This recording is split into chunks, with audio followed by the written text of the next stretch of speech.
Dear students, आज के video में सुपर क्लास पाइसिस के जनरल कैरेक्टर्स और क्लासिफिकेशन को समझेंगे। पाइसिस को हम फिशेस भी कहते हैं और सिंप्लीफाई करने के लिए आप पाइसिस के कैरेक्टरिस्टिक्स पाइसिस वर्ड से ही मैंने यहाँ पर डिस्क्राइब किए हुए हैं। पहला वर्ड है पी। पी का मतलब मैंने यहाँ पर लिया है पियर्ड फिन्स। तो फिशेस ऐसे वर्टिब्रेट्स हैं जो जिनमें पियर्ड फिन्स पाए जाते हैं। दूसरा वर्ड है आई। आई डिनोट कर रहा है इक्थायोलॉजी। फिशेस की स्टडी को इक्थायोलॉजी कहते हैं। थर्ड वर्ड जो है एस, तो एस से आप याद रख सकते हैं स्केल्स आर एक्सोस्केलेटन। तो इनके जो स्केल्स होते हैं बॉडी के सरफेस पे, ये इनका एक्सोस्केलेटन बनाते हैं। फोर्थ वर्ड है सी। सी डिनोट कर रहा है कार्टिलेजिनस और बोनी। तो जो इनका एंडोस्केलेटन है ये कार्टिलेज का बना हो सकता है या बोन का बना हो सकता है। फिफ्थ वर्ड है ई, जो डिनोट कर रहा है एक्टोथर्मिक, या ये पोइकिलोथर्मिक होते हैं या कोल्ड ब्लडेड होते हैं। तो इसको और आगे डिस्कस करेंगे। और S last word, sixth word, swim bladder या एयर ब्लैडर फिशेज में पाया जाता है। तो 6 कैरेक्टर आप पाइसिस वर्ड से ही याद कर सकते हैं।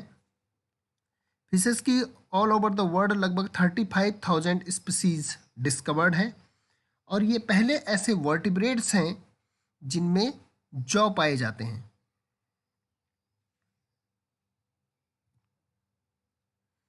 जनरल कैरेक्टरिस्टिक्स की बात करें तो फिशेस एक्सक्लूसिवली एक्वेटिक होती हैं, फ्रेश वाटर, एस्चुराइन वाटर और सी वाटर में पाई जाती हैं। फ्रेश वाटर आप समझते हैं, जो रिवर्स, पॉन्ड्स, लेक्स में वाटर पाया जाता है उसे फ्रेश वाटर कहा जाता है। एस्चुराइन वाटर उसे कहते हैं जहाँ पर फ्रेश वाटर और सी वाटर आपस में मिलता है। सी वाटर समुद्री जल या मैराइन वाटर इसे कहते हैं।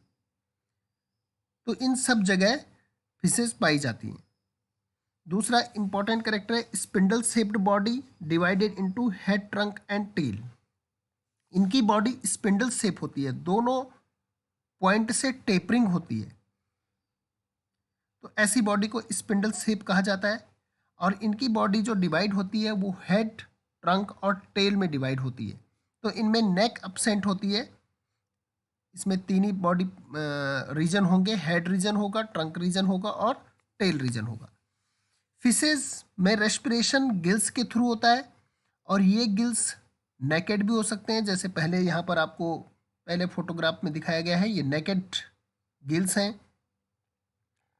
और ये कवर्ड भी हो सकते हैं ओपरकुलम से। तो जो दूसरा डायग्राम है उसमें आप देख सकते हैं ये ओपरकुलम है, ओपरकुलम के अंदर गिल्स पाए जाते हैं।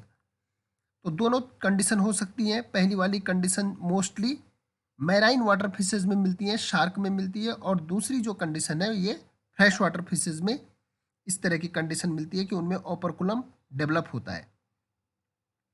कुछ लंग फिशेज भी हैं जिनमें गिल्स भी पाए जाते हैं और लंग्स भी पाए जाते हैं। तो ये यूनिक कैरेक्टर है लंग फिशेस का कि इनका एयर ब्लैडर की अभी बात करेंगे आगे, इनका एयर ब्लैडर जो है लंग्स में मॉडिफाई हो जाता है। तो ये दोनों तरीके से रेस्पिरेशन कर सकते हैं, एक्वेटिक भी और कुछ देर के लिए टेरेस्ट्रियल हैबिटेट में भी ये रेस्पिरेशन कर सकते हैं। तो ये लंग फिशेस के कुछ एग्जाम्पल्स हैं नियोसिरेटोडस, प्रोटोप्टेरस और लेपिडोसाइरन। ये इंपॉर्टेंट लंग फिशेज हैं। फिफ्थ कैरेक्टर है एक्टोथर्मिक, पोइकिलोथर्मिक और कोल्ड ब्लडेड। तो फिशेज भी कोल्ड ब्लडेड होती हैं या एक्टोथर्मिक होती हैं।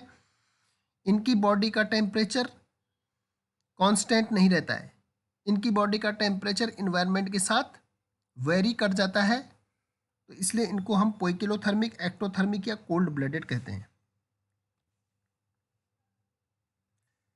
पियर्ड फिन्स, इनमें लोकोमोटरी ऑर्गन्स जो होते हैं वो फिन्स पाए जाते हैं और बहुत ही यूनिक कैरेक्टर है कि इनमें पियर्ड फिन्स पाए जाएंगे। पियर्ड फिन्स कौन से होंगे? पेक्टोरल फिन और पेल्विक फिन। इनमें जो पेक्टोरल और पेल्विक फिन है, जैसे आपको डायग्राम में दिख रहा है, ये पेक्टोरल ओपरकुलम के जस्ट नियर में है जो पेक्टोरल फिन, और पेल्विक फिन पेल्विक रीजन में। तो ये दोनों के दोनों फिन्स जो हैं ये पियर्ड में पाए जाएंगे और बाकी अनपेयर्ड फिन्स भी पाए जाते हैं, जैसे डॉर्सल फिन या कॉडल फिन। इनमें एडिपोज फिन किसी किसी फिशेज में पाए जाते हैं, इनमें फिन रेज नहीं होती है। आप देख सकते हैं एडिपोज फिन कैसा है, ये फैटी फैटी टाइप का है, इसमें फिन रेज नहीं पाई जा रही हैं। जबकि आप और फिन्स को देखेंगे तो इनके बीच में जो फिन रेज हैं, इससे फिन सपोर्टेड होता है।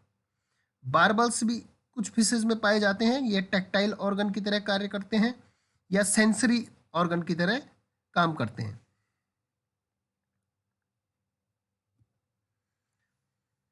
इनका जो बाह्य कंकाल है या एक्सोस्केलेटन है, वो स्केल्स का बना होता है, और ये स्केल्स अलग अलग टाइप की फिशेज में अलग अलग टाइप के होते हैं, जैसे कि placoid scales. Placoid scales microscopic होते हैं और ये शार्क में पाए जाते हैं, जैसे स्कॉलियोडॉन इसका एग्जांपल है। स्कॉलियोडॉन में प्लेकोइड स्केल्स पाए जाएंगे। नेक्स्ट है साइक्लोइड स्केल्स। साइक्लोइड स्केल का डायग्राम आप देख सकते हैं। साइक्लोइड स्केल्स रोहू या कतला फिशेज में पाए जाते हैं। थर्ड है टीनोइड स्केल। टीनोइड स्केल की कैरेक्टरिस्टिक्स है, इसमें ये कॉम्ब लाइक स्ट्रक्चर या टीथ लाइक स्ट्रक्चर मिलते हैं। ये नेंडस की स्पीसीज में पाए जाते हैं। और फोर्थ वन है ganoid scale. Ganoid scale sturgeon या बॉफिन में पाए जाते हैं। ये आप इसका डायग्राम लास्ट में देख सकते हैं, गैनोइड। तो ये 4 टाइप के मेनली लिविंग फिशेज जितनी भी हैं, उनमें 4 टाइप के स्केल्स पाए जाते हैं। और कई फिशेज ऐसी भी हैं जिनकी बॉडी पर स्केल्स नहीं पाए जाते हैं। इनमें जो डेंटिशन होगा वो होमोडोंट टाइप का डेंटिशन होगा। होमोडोंट का मतलब होता है टीथ जो इनके हैं वो सिमिलर शेप और साइज के होंगे। जबकि हम अगर ह्यूमन बीइंग की बात करें तो हमारे में हेट्रोडोंट टाइप डेंटिशन होता है। टीथ का शेप और साइज अलग अलग होता है, जैसे हमारे में इंसीजर, कैनाइन, प्रीमोलर्स और मोलर्स, ये टीथ पाए जाते हैं। नेक्स्ट बहुत important character, 10 pair cranial nerves पाई जाती है इनमें। क्रेनियल नर्व्स हम उनको बोलते हैं जो ब्रेन से ओरिजिनेट होती है। एराइज कहाँ से होंगी? ब्रेन से होंगी, और अलग अलग सेंसरी ऑर्गन्स में जाएंगी। तो जैसे ये 10 पेयर कौन सी होंगी? Olfactory, optic, oculomotor, trochlear, trigeminal, abducens, facial, acoustic और ऑडिटरी, और ग्लोरोफोरेंजियल। तो ये क्रेनियल नर्व्स फिशेज में 10 पेयर्स पाई जाएंगी। इनकी आरबीसी जो होती हैं वो न्यूक्लिएटेड होती हैं, इनकी आरबीसी में न्यूक्लियस पाया जाता है। नेक्स्ट कैरेक्टर है ये एन एमनियोट्स होते हैं। एन एमनियोट्स का मतलब इनमें एक्स्ट्रा एम्ब्रियोनिक मेम्ब्रेन एमनियोन नहीं पाई जाती है, तो इसलिए इनको एन एमनियोट्स कहते हैं। इनका हार्ट 2 चैम्बर्ड होता है, और इनके हार्ट को वीनस हार्ट भी कहते हैं।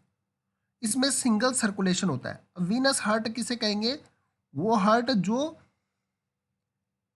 पूरी बॉडी में सिर्फ इम्प्योर ब्लड को पंप करता है, उसे हम वीनस हार्ट कहते हैं।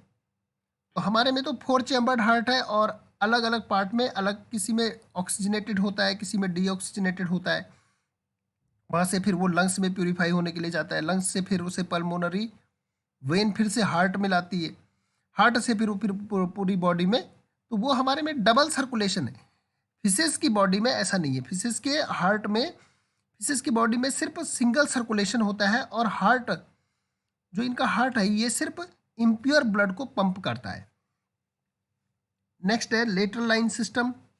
ये लेटरल लाइन फिशेस के बिल्कुल सेंटर में दिखाई गई है। ये लेटरल लाइन इनमें प्रेजेंट होती है, और ये लेटरल लाइन जो है इनके लिए सेंसरी ऑर्गन या टेक्टाइल, जो टच के लिए सेंसिटिव होती है, उसका काम करती है। जब ये स्विम करते हैं तो वहाँ पर इनको पता चलता है कि वाटर का कितना प्रेशर है, कितना यहाँ पर डेप्थ होगी, वो ये लेटरल लाइन इनको बताती है। इनमें इंटरनल ईयर पाया जाता है। अगर हम ईयर की बात करें तो हमारे में बाह्य कर्ण, मध्य कर्ण और अंतःकर्ण, outer ear, middle ear and internal ear, तीनों प्रेजेंट होते हैं। लेकिन फिशेज में सिर्फ इंटरनल एयर प्रेजेंट होती है। कुछ बोनी फिशेज में स्विम ब्लैडर पाया जाता है, इसे हम एयर ब्लैडर भी कहते हैं, जो कि स्विमिंग में इनके लिए हेल्प करता है। तो यहाँ पर ये बिल्कुल मिडिल में वाइट कलर का आपको स्विम ब्लैडर दिख रहा है, ये इनकी बॉडी को बाउंसी बनाता है और स्विमिंग में हेल्प करता है। Most of this fishes shows external fertilization. ज़्यादातर फिशेज में फर्टिलाइजेशन कैसा होता है? एक्सटर्नल होता है। जैसे मेल और फीमेल अपने स्पर्म और ओवा को एक्वेटिक मीडियम में डिपॉजिट कर देते हैं और वहाँ पर फर्टिलाइजेशन होता है। लेकिन कुछ फिशेज ऐसी हैं जैसे कैट शार्क है, पॉट जैक्सन शार्क है, या चिमेरा है, रेड फिश भी बोलते हैं चिमेरा को,